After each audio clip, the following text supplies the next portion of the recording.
Bon, dans le cas d'Mpombo, lors de la séance de divination, l'Mpombo ne parle pas. Donc il y a le groupe Mpombo et donc ce groupe où la transe est beaucoup plus sauvage, beaucoup plus centrale dans le rituel.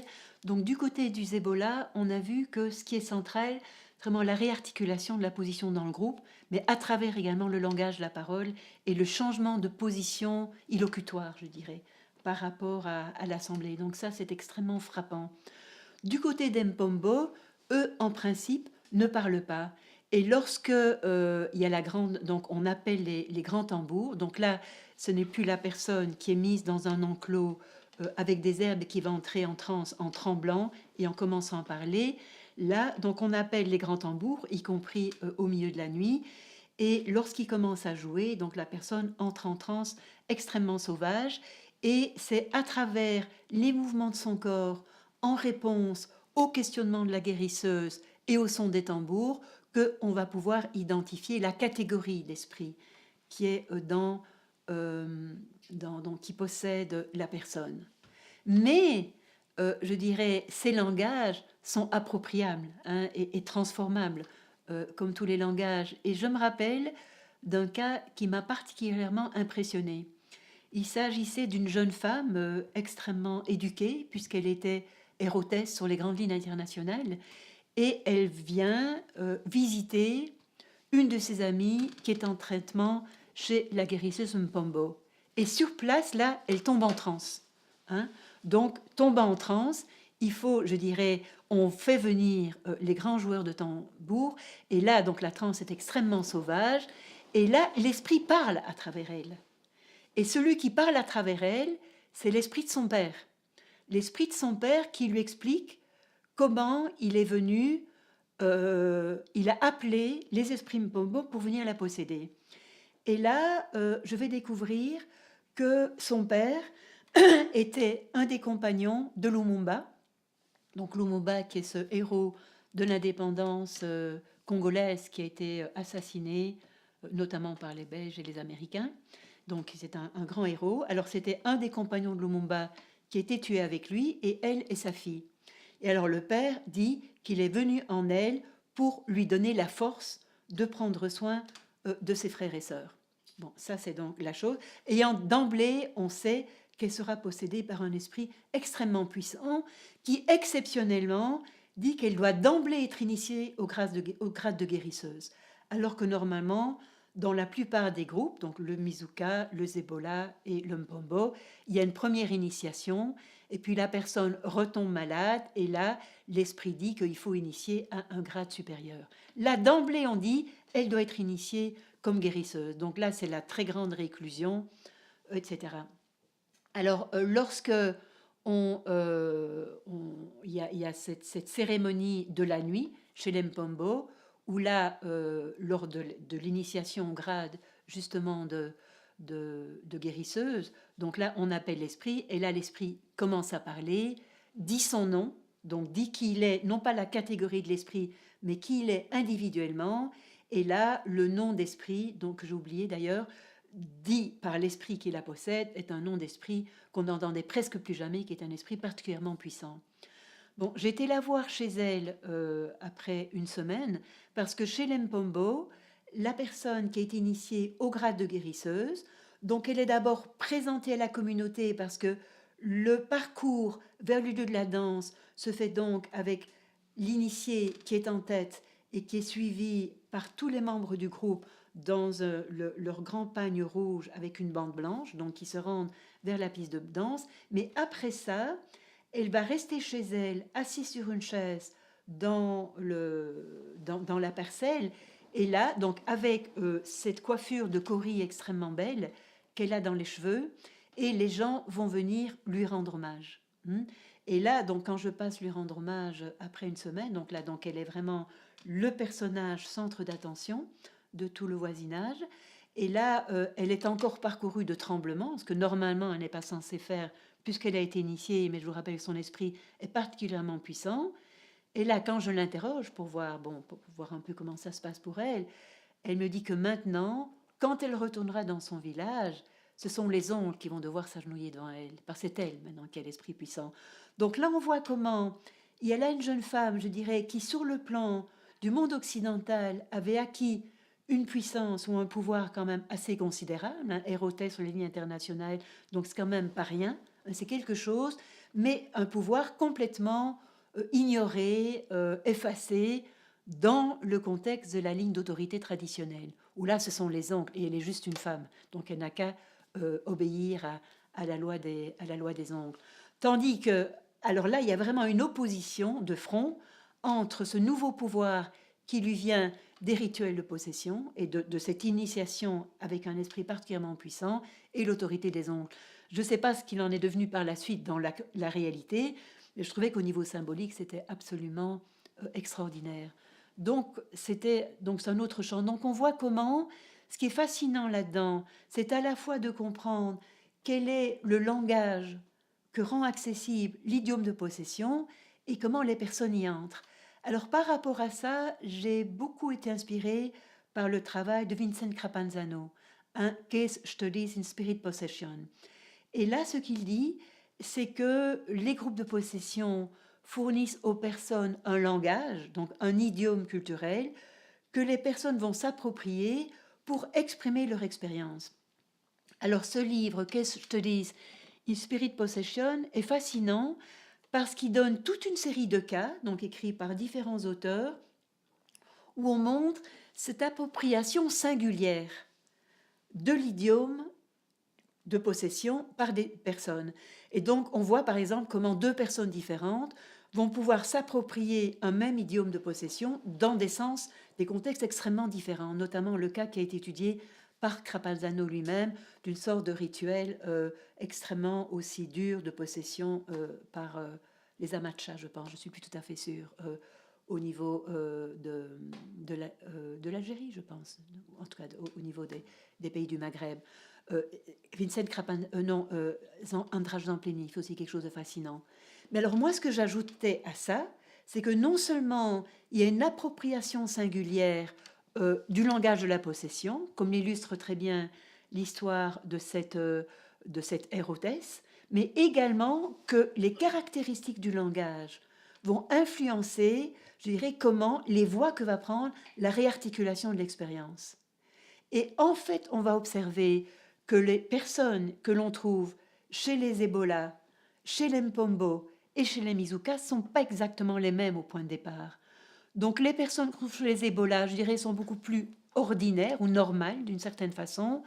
Les personnes qu'on trouve chez les Mpombo sont des personnes qui déjà sont plus en marge, je dirais, de leur société, la société dominante. Et donc là, l'enjeu est différent. C'est un enjeu beaucoup plus orienté vers la question des rapports de pouvoir. Du côté des Ebola, c'est beaucoup plus l'aménagement du quotidien, de comment est-ce qu'on vit et comment est-ce qu'on fait alliance entre femmes, je dirais, dans ce contexte-là. Le Mizuka, c'est un peu différent. Là, toute la question un peu du tour magique que prend le rituel au niveau de Kinshasa devient plus important. Mais dans chacun des groupes, il y a là, je dirais, une occasion, je dirais, de rencontre entre les gens qui ont été initiés à l'occasion des nouvelles initiations. Alors, en période de saison sèche, je dirais, la ville de Kinshasa est envahie par les tambours. Donc, on peut se repérer par le son des tambours pour aller vraiment d'un groupe de possession à l'autre. Alors, il existe plusieurs lignes de filiation, par exemple dans le Zebola, dans l'Empombo. Donc, elles se regroupent, mais aussi entre des groupes entre lesquels existe aussi des sortes de rivalités aussi par rapport à l'influence réciproque. Et donc, on a eu un moment de controverse avec les gens de Dakar qui ont fait ces études absolument fascinantes, notamment András Zamplini sur le rituel d'une dope. Et alors, eux, leur hypothèse était qu'avec la modernité, ces rituels étaient destinés à s'effacer ou à être remplacés par d'autres choses. Moi, mon expérience, quand j'étais là, et ce que je peux entendre, je dirais, par des connaissances qui sont encore là ou qui passent, c'est qu'au contraire, ce sont des rituels qui sont en pleine expansion. Alors, en pleine expansion, pourquoi? Parce que la société est en pleine déstructuration. Donc, c'est essentiel de trouver des lieux de structuration alternatifs, que les croyances de sorcellerie dans ce milieu en déstructuration deviennent beaucoup plus sauvages, beaucoup plus prévalentes. Tout le monde est sujet d'attaque par n'importe qui. Si on réussit à l'envie des autres qui va vous rattraper. Et donc à ce moment-là, la protection qu'offrent les groupes de possession est énorme, puisque l'esprit, alors c'est ça qui spécifie ces groupes de possession, sont des groupes d'initiation, donc où l'esprit est, je dirais, pour reprendre la terminologie de Luc de Heuge, il y a ce qui domine, c'est l'adorcisme. Donc on va exorciser les mauvais esprits qui éventuellement font partie également de la possession, parce que les mauvais et les bons esprits, ils interviennent ensemble. Hein. Notamment dans le cas des Mizuka, il y a aussi des mauvais esprits qu'on va chasser à certains moments des rituels. Mais les bons esprits, fondamentalement, il faut les ancrer par un rituel d'adorcisme, donc les faire venir vers la personne et ancrer leur présence. Et ça prend du temps. À travers la danse de possession, à travers l'apprivoisement, et à travers justement cet établissement de relations beaucoup plus fortes avec l'esprit. Donc elle a une structure de protection très forte et qui surtout est surtout utilisée par les femmes presque essentiellement à Kinshasa, tandis que du côté des hommes, eux vont se retrouver beaucoup plus dans les églises de la guérison qui sont en pleine expansion dans toute l'Afrique et notamment au Zaïre, au Congo là. Et ces églises de la guérison, il y en a de toutes les sortes, depuis des églises extrêmement traditionnelles, mais qui font intervenir l'Esprit Saint, jusqu'à des églises pentecôtistes ou d'autres églises où la Bible prend beaucoup plus d'importance. Et à ce moment-là, la forme de la possession, ce sera, je dirais, le tremblement, parce qu'il y a la possession par l'esprit, mais ceux qui sont possédés essentiellement, ou en tout cas ceux qui dirigent le rituel, ce sont des hommes. Alors Gilles a fait aussi, a travaillé beaucoup avec ces prophètes, hein, ce sont des prophètes, et notamment avec un pauvre prophète dont le nom m'a échappé, et lui c'était un grand prophète, et lui, notamment un des parties de ces cérémonies du dimanche où il y a des centaines de personnes, hein, c'est immense, tout le monde avec un foulard blanc, ou dans d'autres églises c'est en vert qui viennent, et alors il arrivait, il prenait en main des tisons ardents, et puis les gens, en tout cas les gens les plus proches de lui, donc ils faisaient partie de son groupe de pasteurs, devaient en sautant venir vers lui prendre la main, et si c'était tellement chaud qu'ils n'arrivaient pas à lui prendre la main, à ce moment-là, c'est qu'ils avaient fait un péché et puis ils devaient venir se confesser. Donc il y a les confessions publiques, confessions de sorcellerie, donc tout ça, c'est une autre dynamique, ça c'est la question des hommes. Hein. Du côté, je dirais, des femmes, il y a ces groupes de possession, et moi ce que j'en retiens et qui m'a tellement... je dirais, qui fait que ces dernières années au Zaïre ont été tellement heureuses, c'est qu'il y a une atmosphère de chaleur humaine, de plaisir, de joie, dans chacun des trois groupes est extraordinaire. Et chacune m'accueillant de façon extraordinaire. C'est surtout les Ebola. Alors, je me suis jamais fait initier parce que j'ai jamais prétendu passer la frontière. Là, il y a quelque chose que moi, avec lequel je ne marche pas. Mais être très proche, j'ai reçu un nom, je m'appelais Sanaka, on m'a noué le bracelet, hein, parce qu'il y a à la première après la première divination, on noue un bracelet en cordelettes très fine avec un gorille, et il faudra que ce bracelet se rompe de lui-même, on ne peut jamais le rompre. Alors j'ai porté mon bracelet pendant plusieurs années, là, puis c'est rompu, j'espérais en retrouver un bout, mais je ne l'ai pas retrouvé. Donc il y avait ça. Je dansais un peu avec elle de façon mais en privé dans les danses de la nuit, là, pas les grandes danses publiques, ou alors quand tout le monde participait. Et puis quand on partageait, parce que au moment de la danse, comme la danseuse danse ses danses absolument extraordinaires, à un moment donné, les gens de l'assistance viennent lui donner de l'argent. C'est la façon de la féliciter. Donc on jette de l'argent à ses pieds. Alors quand on répartissait l'argent, après moi je recevais ma petite part, bon pas beaucoup là symboliquement, non. Il y avait, je dirais, cette entente symbolique d'appartenance, mais sans jamais faire le jeu du même alors que j'étais pas le même. Donc ça c'est quelque chose, c'est entre deux qui me paraissait éthiquement la seule position que je pouvais tenir. Alors dans ce contexte-là aussi, c'était tellement beau ces rituels, c'est très difficile à décrire, donc on voulait pouvoir transmettre par l'image quelque chose du pouvoir extraordinaire de ces rituels et de ce qu'elles viennent mobiliser au niveau de l'atmosphère, de comment ça mène à transformer complètement la notion de thérapie, de traitement, à l'élargir d'une manière fondamentale. Mais donc on voulait également pouvoir en rendre compte par l'image et aussi la faire connaître aussi et lui donner une légitimité au niveau zaïrois, au niveau congolais aussi. Donc, puisqu'on avait quand même été engagé aussi par le ministre de la Santé. Donc on a fait un film avec un tout petit budget qui venait du Centre de développement pour le développement international, qui nous a donné un peu d'argent pour développer ce centre, donc un centre canadien, le CRDI, donc pour développer ce projet de centre de médecine des guérisseurs. Et donc on a travaillé avec un caméraman de la télévision zaïroise, qui était quelqu'un qui était tout à fait fasciné aussi par ces groupes de possession, par un monteur également, et le réalisateur était Kintenda, qui était aussi de la télévision. Donc vraiment trois personnes, c'était le seul lieu où on faisait du cinéma au Congo à ce moment-là, donc qui ont vraiment été les maîtres d'œuvre. Et avec eux, on a fait ce film sur les Ebola, qui est d'une très très grande beauté. Et ce que m'ont fait remarquer certaines personnes qui ont vu le film après, qui l'ont beaucoup aimé, c'est que le film n'est pas filmé de haut, hein. C'est vraiment filmé dans une espèce d'égalité de position avec les femmes initiées. Et donc ça donne une sorte d'impression, et c'est comme ça qu'on se situait, et c'est comme ça que le film l'a rendu. Il y a une chose qui est malheureuse dans le film quand je le revois et qui me gêne toujours, qui me donne envie de couper le son, c'est que le commentaire est beaucoup trop didactique. Alors là, il y a deux raisons à ça. C'est que d'une part, comme on voulait montrer qu'il y avait un potentiel extrêmement grand dans ces rituels, on voulait l'expliquer. Mais je pense personnellement que les images parlent par elles-mêmes. Mais peut-être pas pour des Zaïrois qui l'auraient regardé là. Il fallait peut-être dire un peu plus. Mais c'est surtout celui qui a joué, c'est le monteur. Où j'avais donné un premier texte qui était extrêmement sobre. Et il m'a dit, c'est tout ce que vous allez dire? Et il était tellement déçu dans son ton. Je me suis dit, non, allez, Hélène, là, il faut expliquer un peu plus. Donc là, je me suis mis à tout expliquer. Et puis, pour moi, le revoyant maintenant, c'est raté. Mais bon, ça explique quand même les choses et puis comment les étapes se font. L'intérêt aussi de ce film, c'est qu'on voit quand même, on suit une des personnes un peu dans sa... Disons que ça humanise. On voit les gens, on voit la joie sur les visages, on voit cette gouaille entre le guérisseuse, on voit... C'est magnifique. Mais donc ça, je l'avais fait dans une des lignes de filiation d'un rituel qui était le Zébola. Mais on avait travaillé aussi dans un autre rituel où on a filmé la partie davantage, je pense que c'est là qu'on a filmé la partie plus l'initiation comme guérisseuse.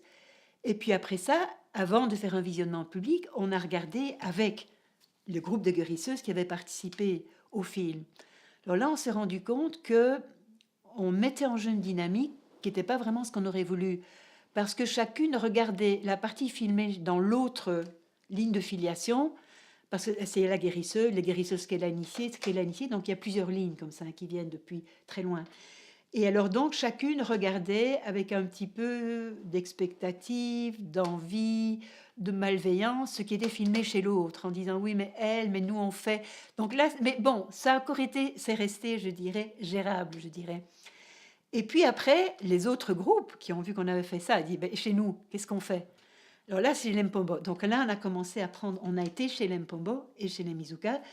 Chez l'Empombo, on est allé prendre ces films qui malheureusement n'ont jamais été montés parce qu'on voulait montrer la diversité justement de ces langages du corps. Et là, la question se posait, donc on a filmé des vues absolument magnifiques sur ces trans pendant la journée. Mais elle voulait aussi qu'on vienne filmer la nuit. Mais je sais que la nuit, c'est quelque chose de particulièrement secret. Et c'est exceptionnel que nous, que moi, pas nous, moi, j'ai été autorisée à y assister, notamment quand l'esprit se met à parler et révèle son nom. Il n'y a personne qui assiste à ça. Et là, elles ont dit, mais oui, venez aussi. Et là, j'ai dit non. Ça, je ne voulais pas filmer parce qu'il y avait là quelque chose où on est pris par la demande de l'autre. Puis oui, on va le faire. Puis là, je pense qu'en le faisant, on aurait mis en plein jour, donc on aurait déforcé ce qui faisait, je dirais, une des forces importantes de ces rituels. Donc là, on a refusé de le faire. Donc c'est tout l'enjeu de rendre public, de donner à voir, c'est bien, mais qu'est-ce qu'on fait en faisant ça? Qu'est-ce qu'on dévoile? Quels enjeux de pouvoir? Est-ce qu'on se met... Dans quoi est-ce qu'on entre, hein? C'est très difficile. Alors c'est intéressant de voir que quand j'ai projeté ces films ici, j'étais revenue notamment en 75, on était encore au Congo, dont le film venait d'être fait, ou c'était peut-être un peu plus tard, 76, 77. On est revenu, on l'a projeté parce que le CRDI nous avait financé ce film, donc on a voulu le projeter. Et puis, les premières questions, c'était recta, généralement venant d'Africains dans la salle, est-ce que vous y croyez? Bon, hein, parce que vous avez fait ça, mais est-ce que c'est juste comme anthropologue ou est-ce que vous y croyez? Alors, très difficile de répondre à cette question. Parce que à la fois, je dirais, je n'y crois pas au niveau du système comme tel, mais je pense à la force, je crois à la force et au pouvoir de ces rituels. Hein, comme je crois à la force du psychique, je crois à la force de ce social et du culturel. Et donc, c'était essayer je dirais, de balancer à la fois que ces rituels ont une efficacité réelle, mais que par rapport aux esprits, je dirais, je laisse ça flottant, je dirais, sans m'engager comme tel, mais qu'il y a cette force qui existe. Aussi, un des autres publics cibles qu'on visait, c'est la question des missionnaires et des religieuses, où pour eux, c'était beaucoup, sauf bon, des gens comme les jésuites et tout, mais c'était le diable. Hein, c'était quand même quelque chose de très négatif. Alors, indiquer, alors là, mon autre discours de base, c'était qu'il y a dans ces groupes de possession un rapport extrêmement important à une spiritualité, à quelque chose qui dépasse, qui met au travail, et qu'on ne peut pas impunément démolir ces groupes, les disqualifier, les remplacer par quelque chose qui risque de rester superficiel, et donc en périphérie. Et à ce moment-là, on s'attaque à ce qui était là, je dirais, un mouvement propre vers une spiritualité particulière. Donc ça, c'est quelque chose sur lequel j'ai beaucoup insisté aussi. Alors vous voyez que, bon, par rapport à, je dirais, il y a deux lignes de force par rapport à ce que je retiens de ces groupes de possession. La première ligne reprend ce qui était surgi de mon travail sur l'image du Père, cette question de l'individuation. Mais dans mon travail chez les Bayansi, l'individuation restait un concept théorique. Hein. Il y avait une position culturelle d'individuation structurelle, je dirais. Ici, en travaillant avec des femmes et en refaisant leur trajectoire, leur péripéties jusqu'à leur arrivée dans ce groupe, voir ce que l'entrée dans ce groupe avait modifié, là, on est dans une individuation beaucoup plus concrète, beaucoup plus réelle. Donc là, on se rapproche de la singularité. Donc, il y avait une position d'individuation personnelle, singulière. On le voit là dans toute cette question de discours de la divination. Hein, mais en même temps, je dirais, une individuation la plus structurelle de la position des femmes par rapport à l'autorité des hommes et malgré tout à ce pouvoir extrêmement important que garde le pouvoir masculin dans les sociétés congolaises. Donc il y avait cette espèce de double pouvoir. Donc ça, c'est une des lignes, une réflexion sur une individuation structurelle et une individuation sur le plan de la personne, ce qui ne veut pas dire qu'ils vont devenir individus dans notre sens à nous, qu'un individu autonome qui fait ce qu'il veut. Non, c'est une individuation dans le cadre des règles de fonctionnement de la société africaine, mais qui est une individuation quand même. Alors c'est ça qu'il faut essayer de comprendre. L'autre ligne de réflexion, c'est de revoir la question de thérapie. Donc, on voit que c'est une thérapie qui joue sur le corps, qui joue sur le rapport à soi. Hein. Maintenant, on devient celle qui est aimée par l'esprit, alors qu'au point de départ, quand les femmes arrivent là, elles arrivent souvent après un parcours de mois, d'années, où ils ont été de médecin en médecin, en guérisseur. Il n'y a rien qui marche. Elles sont surtout en milieu urbain, donc il n'y a rien qui a été. Donc elles arrivent en position extrêmement vulnérable. Et là, au cours de l'initiation, il y a une autre position qui va pouvoir se refaire, et donc qui fait qu'elle retourne en position différente. Donc un travail sur l'image de soi, un travail sur le corps, un travail sur le groupe, un travail sur la danse, vraiment un travail sur la famille aussi, parce que la famille aussi va être forcée de se réinterroger. Donc beaucoup multidimensionné, une multidimensionnalité qui va aussi, que je vais beaucoup retenir aussi dans mon travail que je ferai ultérieurement à Montréal au niveau de la psychiatrie. Le dernier point sur lequel je voudrais insister, c'est que donc je disais qu'il me paraît que en milieu urbain, ces rituels continuent à avoir un très grand pouvoir. Ils se transforment aussi parce que les personnes se transforment. Alors si je prends l'exemple du rituel Zebola, par exemple, dont je disais qu'en milieu rural, le système étiologique donc, est plus complexe que ce qu'on retrouve en milieu urbain, où là il y a souvent sorcellerie ou envie, tomber malade, et puis l'esprit qui intervient pour protéger. Mais il y a également le fait que la personne qui arrive chez la guérisseuse, elle n'est plus socialisée dans ces langages de la possession, comme elle l'était au village. Et donc souvent, ou elle a peur, ou elle est plus capable d'entrer en transe. Donc à ce moment-là, elle peut acheter, entre guillemets, en donnant un billet d'argent, une ancienne possédée qui va entrer à sa place et donc l'esprit qui possède la patiente va entrer dans la personne qui la remplace. Et c'est à travers elle, avec les questions, les guérisseuses à elle, que la cause va se dire, au point de vue au point de départ. Mais à la fin de la, de l'initiation, lorsqu'il y aura la deuxième initiation où la personne doit s'étendre sur une clé, là, il n'y a plus personne qui va la remplacer. Donc on peut dire qu'en l'espace de 1 an ou 2, elle s'est familiarisée avec le langage de la possession, et là, elle peut prendre la parole, elle peut prendre sa place et dire justement ce qu'il en est de sa position dans sa société.